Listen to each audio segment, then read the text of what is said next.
Thank you for tuning in to Inflection's Crowdsource Recap. This session was all about discussing if AI is a friend or foe of the classroom. Keep watching for key insights presented by Chad H. Thomas, Director of School Leader Engagement of Chicago Public Schools, and Michelle Liebhart, Facilitator at Inflection. AI, friend or foe, this is exciting times, but probably can be very nerve-wracking. I'm a Gen Xer. So I remember when in the late 90s when I was introduced to cooperative learning and I freaked out. I was like, what do you mean? I got to get them into groups? I got to get these teenagers into groups? What do you mean? What do you mean? And then in the early 2000s, it was like, okay, laptops. And I was like, oh my God, I don't take attendance with my notebook anymore and hand it in at the end of the week.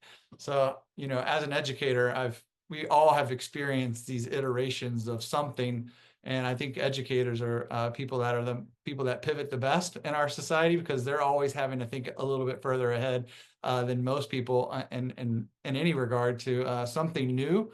And you think about, and even in society, like things that are new in society, schools have to do it first, So, and I think AI is another example of that, of like, we have this opportunity to engage with AI and think about kids and what they're going to be doing with AI and hopefully educate them on responsibilities with AI, but also how to leverage it. I mean, I'm leveraging it every day in my role, and it wasn't something I even knew about 2 years ago. So I've sort of think about this in sort of three ways, the three E's, in education. We either like acronyms or we like, something that like alliteration. So the three E's. So first is really sort of engage, engage with your, seek to understand, right now, some of the research that I've done, only about 7% of our schools and school districts have even started to think about AI. A lot of the larger urban districts have started to create some roadmaps and some guiding principles on AI.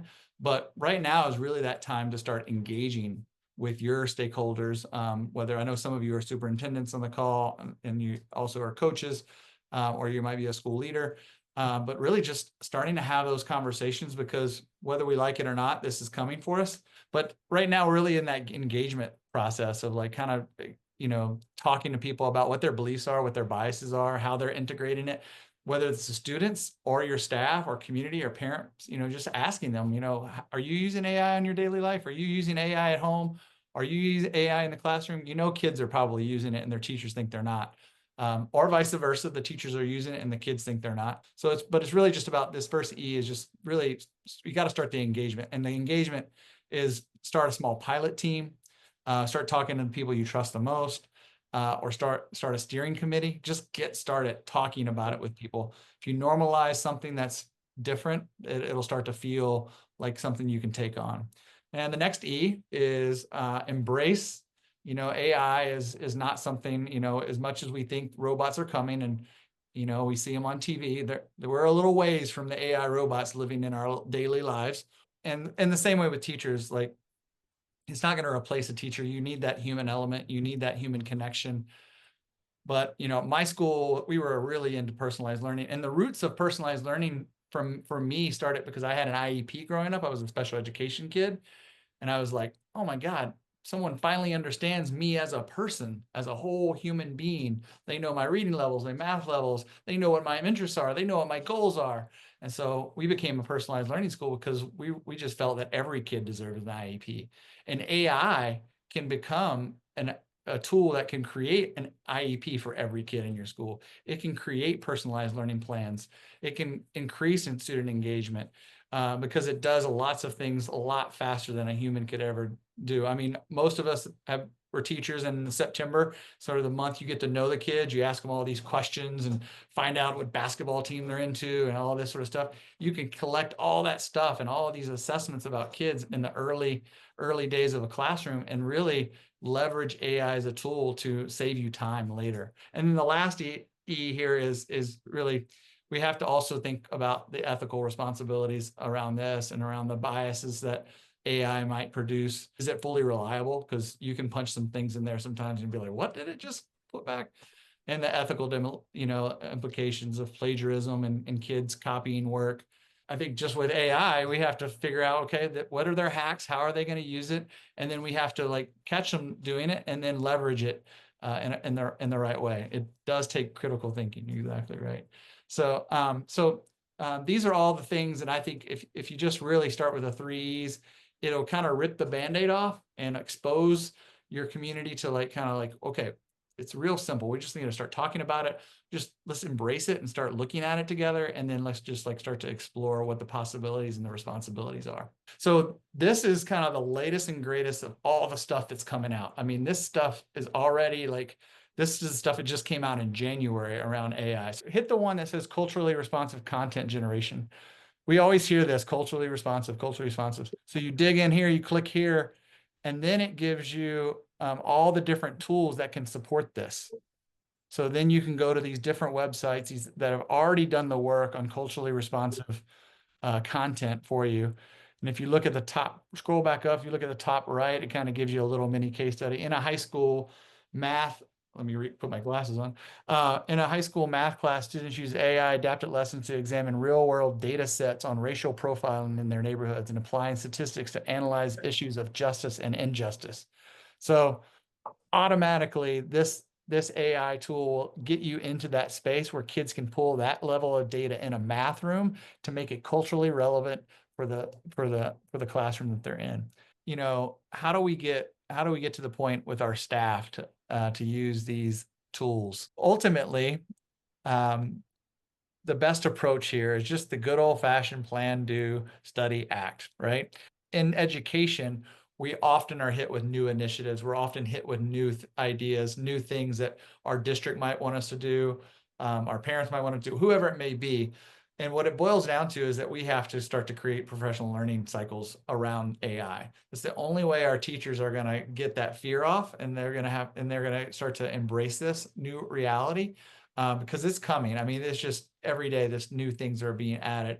And I think people know that this could save teachers time. Teachers spend so much time grading, so much time planning, when there are so many resources out there that they don't have to do that level of planning anymore. They can really focus in on the kid-centeredness of the work and really try to focus and hone their craft there.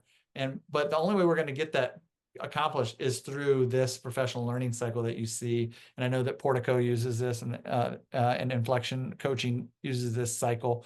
And that's if we get teachers talking about it, it will start to use it and then look at it, how it's working, and then do the good old cycle of peer observations, learning walks, whatever it may be. This cycle is where it's at. The top of mind stuff is Dr. Brown sort of starting to integrate some of this into as a way to help teachers sort of kickstart some ideas that they might have in their planning and thinking about like helping them, develop some better scaffolds, because some of the kids are just maybe bored or not getting the content, but helping kickstart that in different ways for teachers to get at what they want to teach. A lot of times the teachers want to teach what they want to teach, but maybe you can get into a little place where the kids are getting a little bit more what they need to. And then Scott was talking about, or Aaron was talking about his opportunity as a superintendent, and really trying to use AI as a way to sort of boil information down where it's the same. And so taking big things that a district might produce and boiling it down to the most simple messaging that could be 1 to 2 sentences that goes out that people can really understand.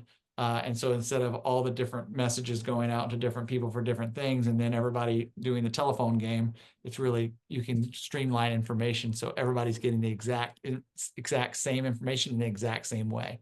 So I thought both those examples are really relevant. I don't know what you had, Michelle, on your side, but we had a great conversation.